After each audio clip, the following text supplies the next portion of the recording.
আওয়াজ তুলেছিলেন নদিয়ানগরে। তিনি নদিয়া থেকে তমলুক হয়ে পুরী পর্যন্ত গেছেন।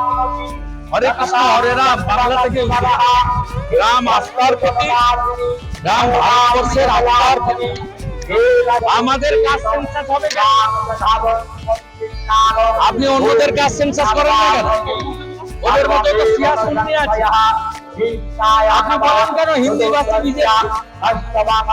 ওদের মধ্যেও তো উর্দুতে বলে, বাংলায় বলে। মুসলমান বলেন গুজরাট বাংলা চালাবে।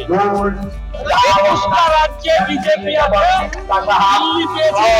নেব সব হিন্দু একজোট হয়ে। ভারতবর্ষে রাম রাজত্ব প্রতিষ্ঠা হচ্ছে। 2047-এর মধ্যে ভারত বিশ্বগুরু হবে, উন্নত দেশ হবে, আর রামের আদর্শকে নিয়ে যাবে। তাই প্রতিনিয়ত রাম নবমীতে দেখুন উৎসবের সংখ্যা বাড়ছে, পরিমাণ বাড়ছে, নতুন করে উৎসাহ বাড়ছে। দাদা, সকাল থেকে দেখা যাচ্ছে কলকাতা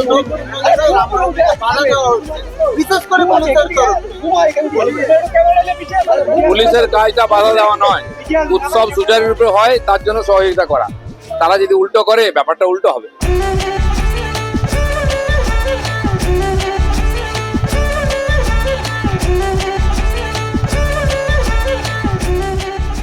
নিজেদের রক্ষার্থে লাঠি খেলা শুরু করুন, কারণ আমরা তো বলতে পারি না অস্ত্র নিয়ে খেলুন।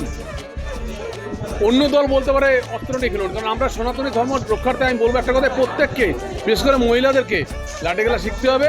কারণ সনাতনী মহিলাদের উপরে বিগতভাবে অন্য জাতিরা আক্রমণ করেছে, সেই আক্রমণ যাতে করতে না পারে তার জন্য লাঠি খেলা শিখুন। সনাতনী ধর্মকে আজকে রামনবমী করার জন্য পারমিশন নিতে হচ্ছে কেন? আমার নিজের দেশ, আমার নিজের মাটি, আমাদেরকে পারমিশন কেন নিতে হবে সনাতনীদেরকে? আজকে এটা পশ্চিমবাংলা যেভাবে চলছে এটা চলতে পারে না। তাই সনাতনীরা জায়গায় উঠুন, নাহলে সবাই বিদায় নেবেন।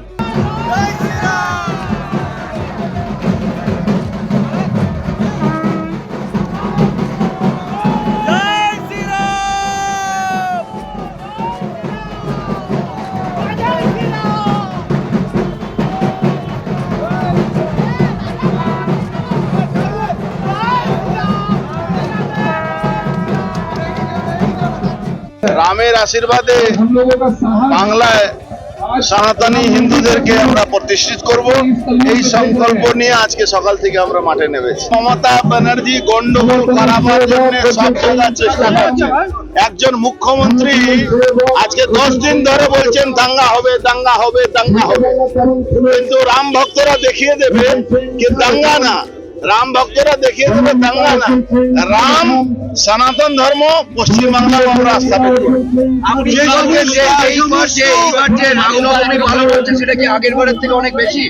1.5 কোটি মানুষ নামবেন কাল থেকে, আপনি দেখতে পাচ্ছেন প্রায় 10 লাখ লোক তো কালকেই নেমে গেছে, আজকেও দেখুন, কালকেও থাকবে, এটা 12 তারিখ অবধি চলবে।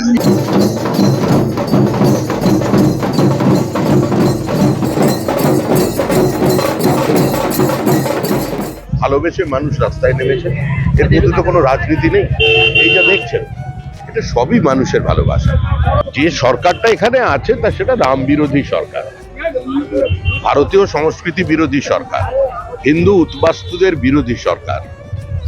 এই সরকার যারা রামধনুকে রংধনু বানিয়ে দিয়েছে, যারা সম্পূর্ণ টেক্সটকে বদলে দিয়েছে, এমনিতেই ভারতের ইতিহাস বিকৃত, কংগ্রেস সর্বনাশ করেছে, তারপরে যেটুকুনি বাকি ছিল তারা মৌলবাদের কাজে আত্মসমর্পণ করেছে। তারা পুলিশ দিয়ে একটা সম্প্রদায়কে বার্তা দিতে চাইছে যে তোমরা জাতীয় জনজীবনের বাইরে থাকো, আমরা তোমাদের সঙ্গে আছি।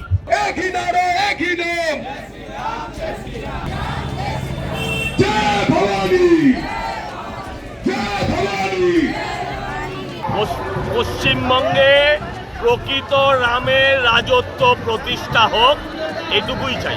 পবিত্র দিনে, পবিত্র 350 বছরের পুরনো একটা মন্দিরে যে রামের ইচ্ছে না থাকলে এখানে পৌঁছতে পারতাম না।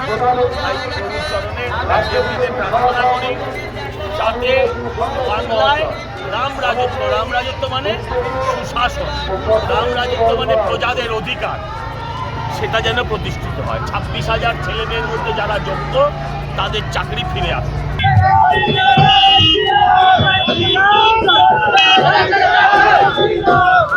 Thank you.